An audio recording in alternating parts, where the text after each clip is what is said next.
Hi, Marvin Lindsay here with a little Friday afternoon wisdom for you.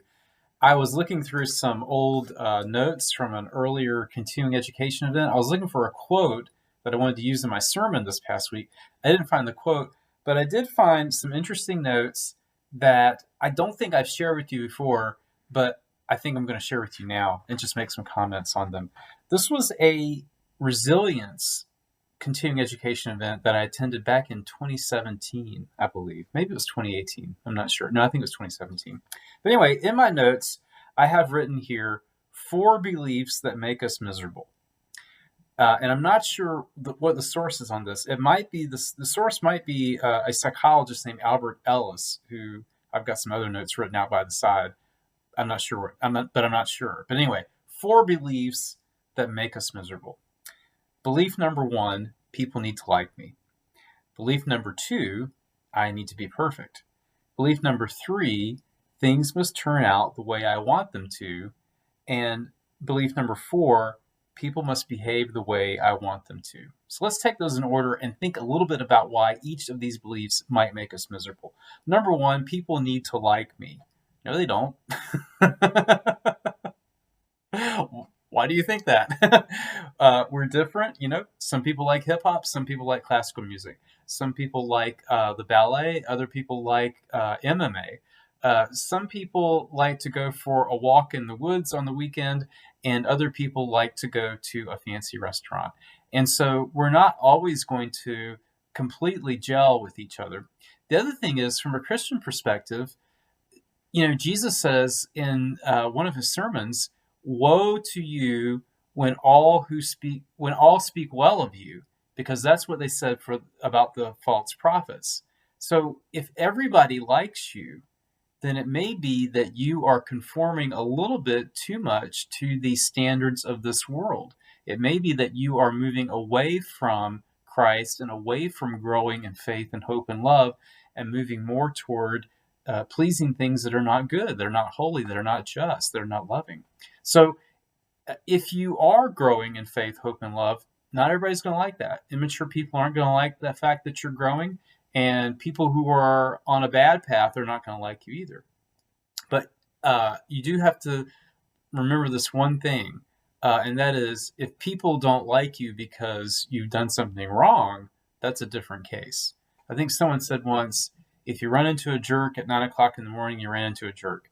If you run into jerks all day long, guess who's the jerk? So, people need to like me is a belief that will make you miserable. No, they don't. And in fact, if you are growing as a Christian, you're going to rub some people the wrong way.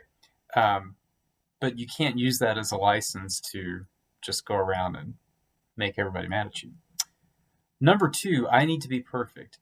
No, you don't need to be perfect because you can't be perfect. Each of us has flaws. All of us are sinners. The Bible tells us that.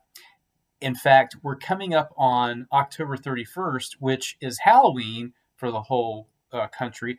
But for Protestant Christians, it is Reformation Day. It's the day that a great reform movement began in the church in the 16th century.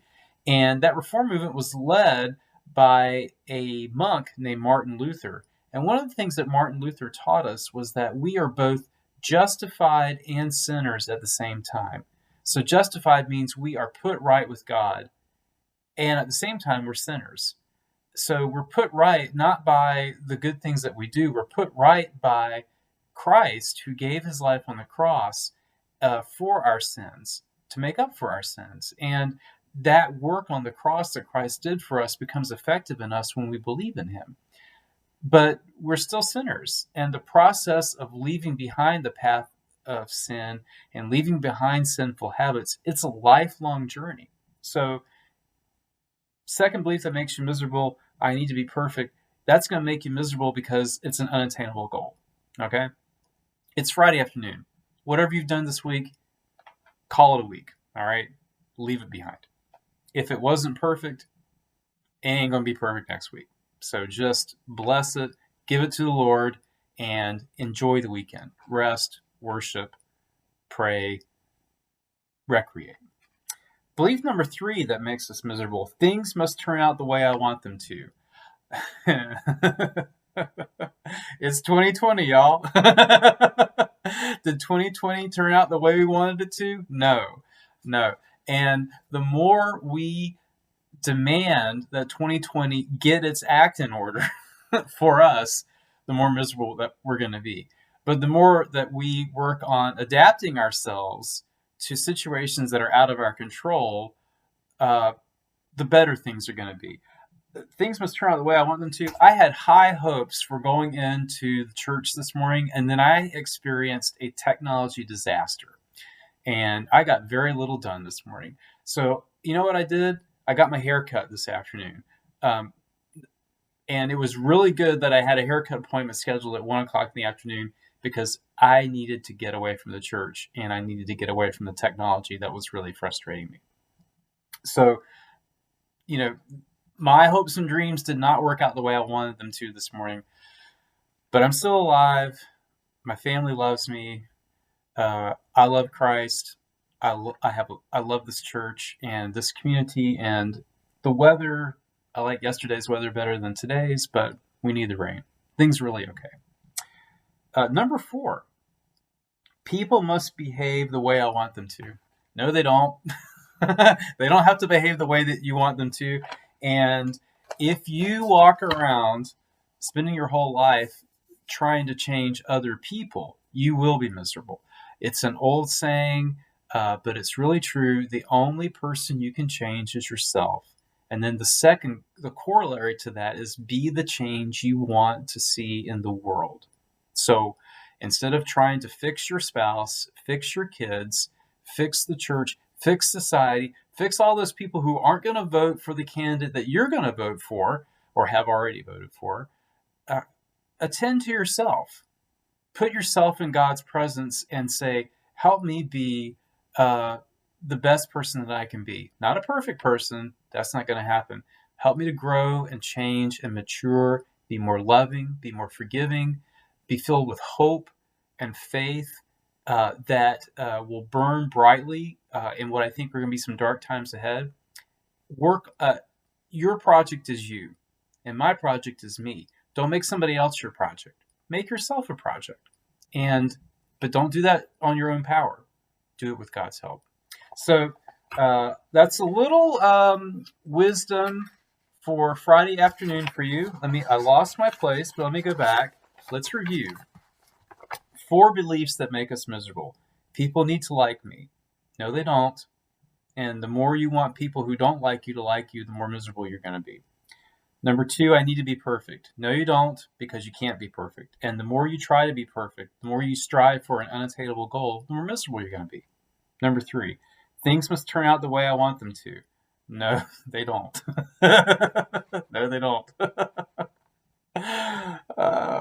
And again, the more you insist on 2020 being a well-behaved year, the less happy and more miserable that you're going to be. But the more you work with 2020, then the more peace and serenity that you will experience with this very dysfunctional year. And then 4, people must behave the way I want them to behave. No, they don't. They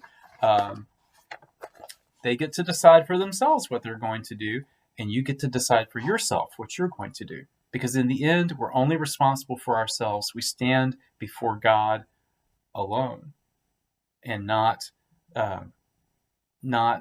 trying to bring the whole world along with us. So I hope that wisdom helps you out a little bit. If not, then get on with your weekend in some other way. Remember, because people don't have to do what I want them to do. Take care, and God bless. And if I find anything else interesting in these notes, I'll be sure to share it with you.